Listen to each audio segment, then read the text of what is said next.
and welcome to Moral Side of the News, our weekly discussion of today's top stories from a moral, ethical, and religious point of view. I'm Sean Kalin with the WHAS Crusade for Children, and I'm joined today, as always, by a distinguished panel of local religious leaders. Reverend Clay Calloway, West Louisville Ministers Coalition, Father Toan, Epiphany Catholic Church, Rabbi Stan Miles, Louisville Melton School, and Reverend Sally McLean, Christian Church Disciples of Christ. We begin this week with Brooks Houck guilty verdict in the murder of Crystal Rogers, and the story coming out this week alleging that he asked his family to liquidate his assets before the civil trial begins. So I would tell you, as a former prosecutor, I am beside myself at the depth and the detail and the intentional conduct in these jail phone calls. Court documents from a new temporary injunction show that the very same day Brooks Houck was found guilty of Crystal Rogers' murder, he made jailhouse calls to his mother, sister, brother, and girlfriend. Houck ordering them to protect his assets, 83 properties in Nelson County valued at $8.5 million. It's something that struck Louisville attorney and former prosecutor Carl Price. Almost as if he is still in the mode of resistance. From the Warren County Detention Center, a phone call to his current girlfriend, Crystal Maupin. Quote, "We're trying to figure out how we can sell this stuff." According to the latest annual report for all three of Houck's businesses, Maupin is the manager of all rental companies. I am fascinated as to how much he talked on a recorded line and in such great detail and in so many calls. To never think that while this civil lawsuit has been pending since 2023, that at some point somebody will say, listen, we see what you're doing. A call to his sister, Rhonda McElvoy, quote, "That civil case is what's coming next. Do you understand? They're going to take everything. They're going to take everything that I've got. So go ahead and try to get what you can for it." That civil lawsuit filed by Crystal Rogers' family in 2023 for wrongful death. It was on pause until the guilty verdict came down. Now there's a temporary injunction to freeze his assets. So when the civil case plays out in court, everything he owns will still be in his name. Property can be stored.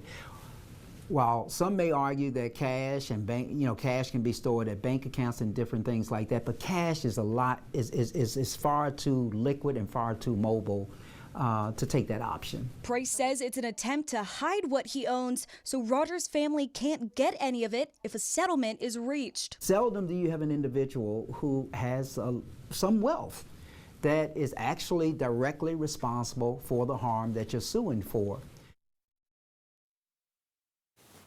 So panel, we've taken a couple weeks off during the summer. We haven't been together since Brooks Houck was convicted of murder. And so your thoughts on that and this alleged move by Houck in liquidating his assets? You know, Crystal Rogers' family has suffered and suffered and suffered for so long, for 10 years. And then now they're facing going to another trial where they will be called to testify and remember horrible things that happened to their dear ones. And then we see the perpetrator, and in the film clip that we just saw, oh my God, the arrogance on his face was just, it permeated everything. And also, I don't get it. He's using a telephone in a corrections institution, and he thinks that it's a private call that no one is listening. I mean, I beg your pardon. That's just not the way things are. And my hope is that, first of all, that there will be justice all the way around in this case, and that this family finally will be able to feel some degree of closure. I agree with Stan on the issue, on the aspect of justice all the way around. given the fact that the Rogers families lost their loved one and 10 years of legal proceedings and so on, I have mixed feelings with regard to, beside his sentence will be recommended by the jury to be life in prisons, then we are now going to the civil lawsuit. To what extent will justice be served? Do we have the right to take all that this person has accumulated? Who has that right? That's and no to what no matter the outcome will be, I fear that resentment and hate and hurt feeling will continue. You mentioned the right. I mean, he took someone's life, all that she has, all that she ever will be. Right. So that's the ultimate price. So assets are nothing compared to what he took from the young lady who was murdered brutally. So in that regard, money is just a small way of approximating justice to redistribute the assets that he has and to compensate in some small way, I mean very small way, for the life he took. So you can't compare life with physical assets because she's gone forever. Right. And for him to even own the assets and try to move them around on a chessboard to kind of conceal them and still gain some value is like Stan, just for him to be so, so dumb, for lack of a better term, and just mean and uncaring, is what it is. So I think that the lawsuit, it reminds me of the O.J. lawsuit. Y'all may remember the O.J. case. He was found innocent of the murders, but he was found guilty of the civil trial. So it does give another way of getting justice in a way that one side may not make possible on the other side. So I think that that's the least the family can be entitled to as the assets that remains, because their loved one does not. I find it interesting that we go to court in public media and try and figure out what's going on all the different sides. We'll pick a particular case. It seems like every year there's a different case that comes up. I'm trying to think. There was the John Bonet Ramsey case. There was the O.J. case. There was the David Cam. Yeah, all these different situations, and people take sides, as to how they view what should happen in these cases. And so it's just kind of, I guess maybe they're the most egregious of cases, or that the actors are bigger figures like O.J., who was a huge figure. This is a local situation. And I don't know the ins and outs of what's going on. I think it's interesting that he's got $8 million and that he's trying to hide his assets. I wouldn't think that would be anything that anybody with wealth wouldn't try to do. They would certainly try to do that so that nobody else would get it, regardless of what the behavior was, regardless of what they caused or created. So it's, I don't know. Well, we live in a world, in an age of People's Court, Judge Judy, and all the other sensationalized court cases. And I understand that those are real cases that come before the People's Court, that come before Judge Judy. So it has as much entertainment value as anything that many in society are going through every day. So the entertainment value alone is worth reporting. I mean, TV stations cover it because it has people's attention.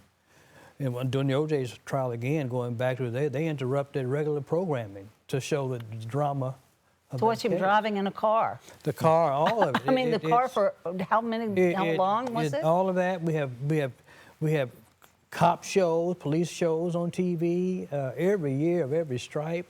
So the public has an appetite for this kind of information and entertainment. So, and it keeps viewers looking on the screens. So even this station, other stations, they interrupted, was covering it live in many cases. So that's the era where the public is hungry for this kind of information. And in some cases, this kind of, sad to say, entertainment. Yeah, I'm trying to think of the case where the guy murdered his pregnant wife, remember? I can't remember Was the he names. in the Air Force or something? Was he a doctor? No, I don't think so, but she was found in a boat or something, or I don't know. I don't remember. All I remember was it was sort of an unusual case. But the fact that we have an appetite and we consider this entertainment when human lives are really tragically interrupted and disrupted.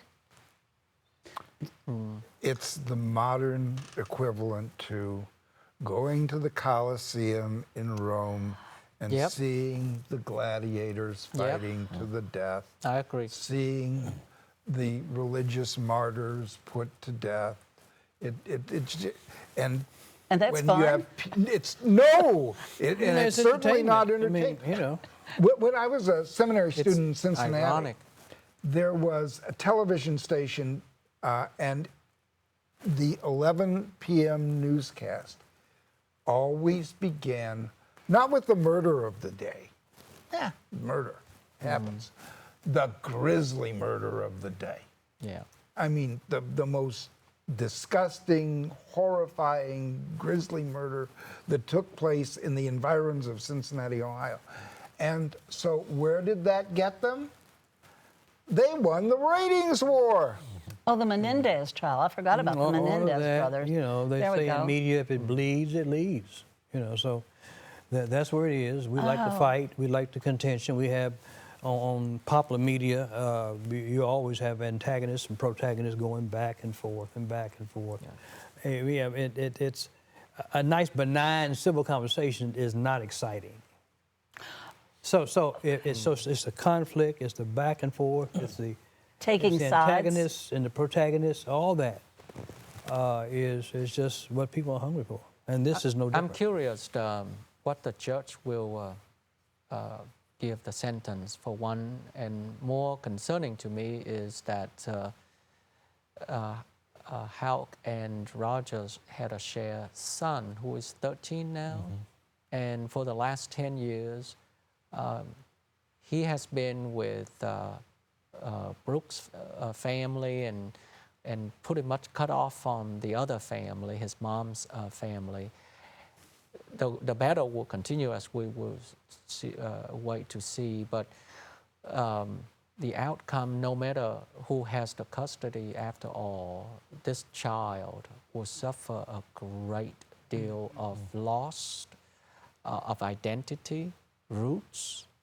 That is more concerning to me. How do we, as a society, or in the context of church and of religious groups, how do we help people in such context to grow up like this son, this boy, growing up to become a mature and responsible and healthy adult? It's a tug of war in social media Yeah. for a child. And you know, we have a new Superman movie out now. I haven't seen it yet, but I grew up with the black and white version of it. And one of the themes of that was the truth, justice, and the American way. Okay, so it just instilled values in the society that justice is a virtue and a value of our country, supposedly. Okay, and we all are good, happy to see justice being served for someone who has done great harm to someone. At least they pay some price, at least some price to be paid. And this is, and you never get all justice. Justice will only be served ultimately when all time is consumed. But at least it's an approximation of some justice being served in this case. And I think this civil case is kind of part of that process. If you can't get it in one way, you get it another. Like in the national trial with the president, for example, he suffered a civil judgment. So There may have been some criminality on another side, but there's ways of getting it in a civil way if you can't get it in a criminal way. So he was in this case convicted of a criminal conviction. Also, they're going up to civil. O.J. was just reversed. He was found not guilty of the criminal charges, but was found guilty on the civil charges. So it's one of the strange beauties of our system. We have a way to get justice one way or another, and this is an attempt to do that. I can't let this go by without plugging Terry Miners. He had a 30-minute interview on his radio show this week with David Cam, who was, of course, convicted twice of killing his wife and then acquitted on the third trial, served many years in prison and is now out and has written a book.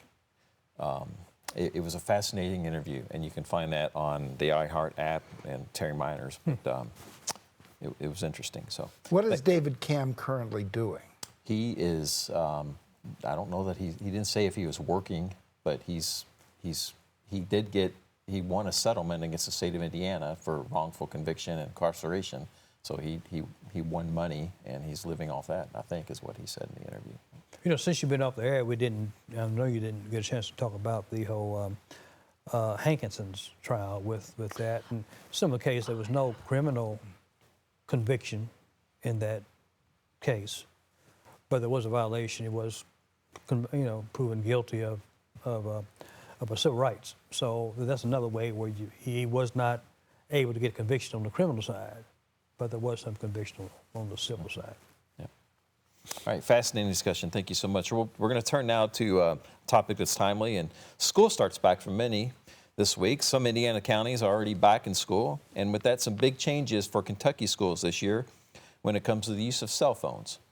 If you're constantly in contact with your child during the school hours, there's a new law you need to know about. It's across all Kentucky public schools, including in Hardin County. We talked with the school's spokesperson about how they're navigating this change. Everybody's working together to make sure that we're ready to go on day one. After legislators in Frankfort passed Kentucky House Bill 208, K through 12th grade schools will have to keep an eye on cell phone use. We've had this in place for a couple of years, and just by site-based councils at their schools, at particular schools, saying there is a don't pull your cell phones out policy. John Wright with Hardin County Schools says it's not a complete ban on school campuses, but rather a no cell phones policy while class is being taught. And it's up to each school to decide how that's done. Bell rings primarily at 8 o'clock, and so that's when we expect the phones to be stowed away. Wright says depending on each school's policy they adopt, students may have the opportunity to use their phones during lunchtime or during after-school activities like athletics.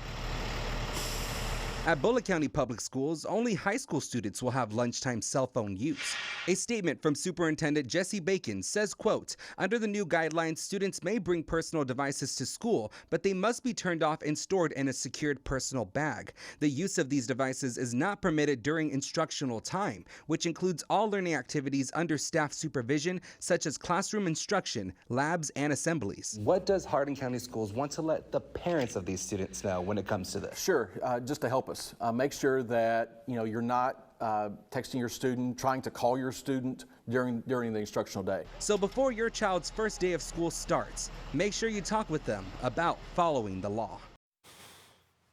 So panel, your thoughts on the cell phone ban in the state of Kentucky this year? I'm going to confess, I'd committed the sin. I brought the phone with me. But before this session, I'd turn it off. I brought it by mistake.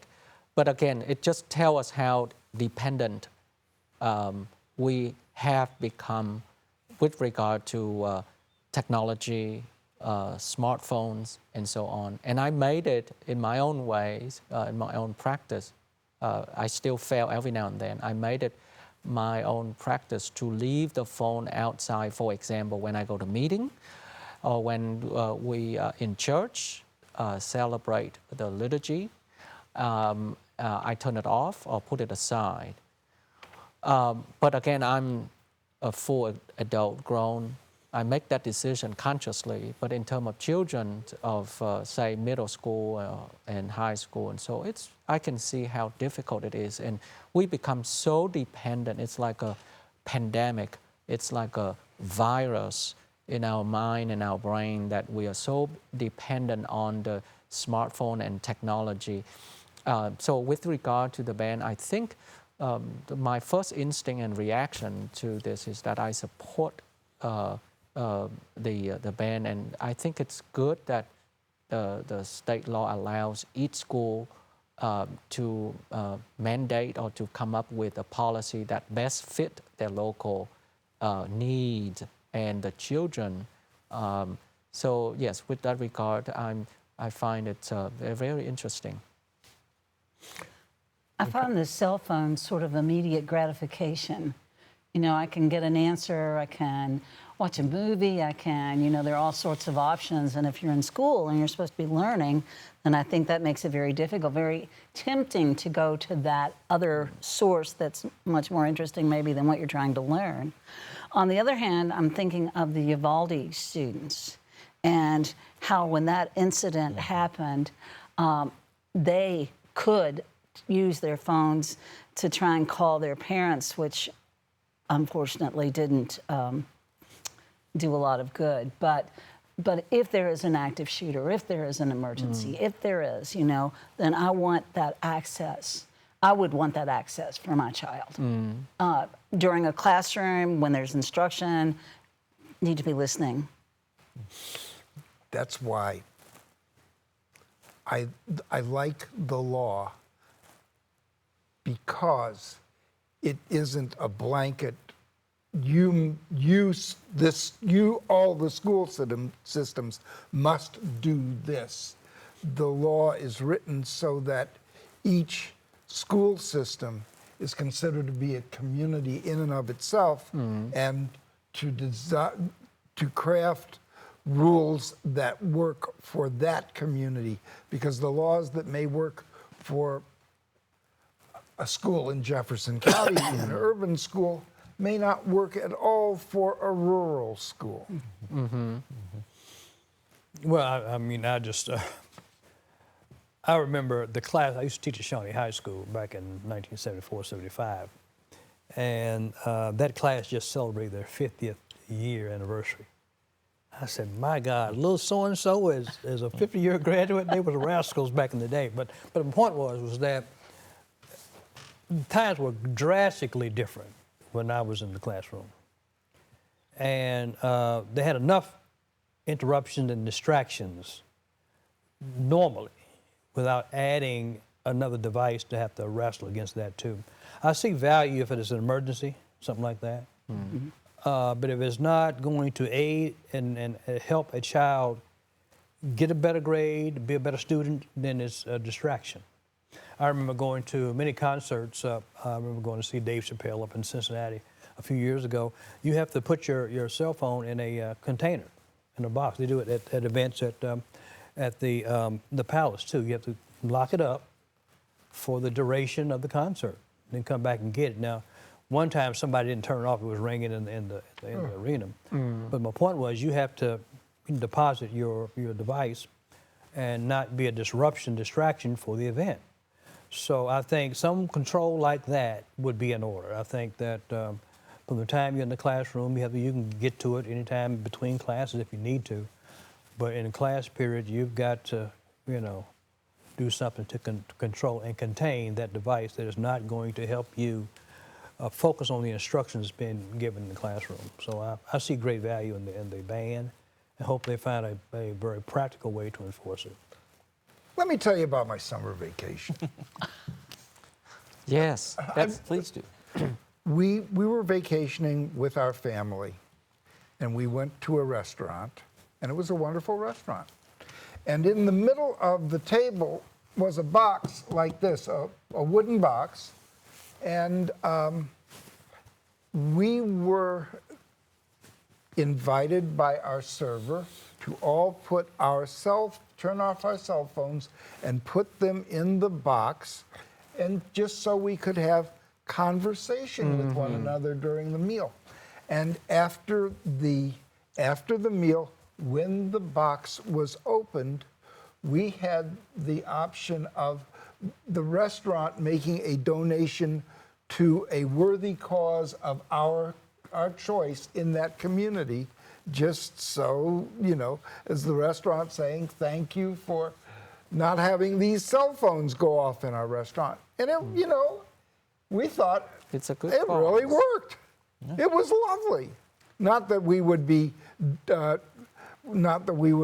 using our cell phones during the meal, but this really compelled us to have face-to-face good conversation.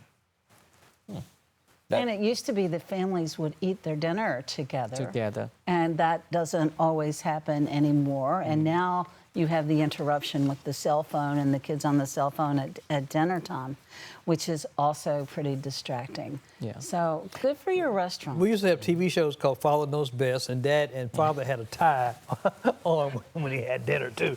A lot of things have changed over the years, but I get that. But I think that keeping the main thing is important in the classroom. Oh, and of course. I think you can accommodate certain things, but keep the main thing. And if you do that, then I think that it will keep your priorities straight and still accommodate the needs of the students as well in case of emergency. Now you raised the question about in case of a active shooter. When have we ever had to accommodate classroom instruction because of the active shooter? Just that concept alone is a new reality. Now, we used to take emergency because of nuclear attacks, but now it's an active shooter that cause for great concern now. So I get it. In case of emergency, yes, but I think keep the main thing, I think would be just fine. But also that in addition to that, I do agree the point that Sally raised about raising awareness or in active shooting situation. Ultimately, if the phone were turned on and there were active shooting, if the parents were to call their child, what possibly could they do in that situation? Could the parent do? Yes. In that situation?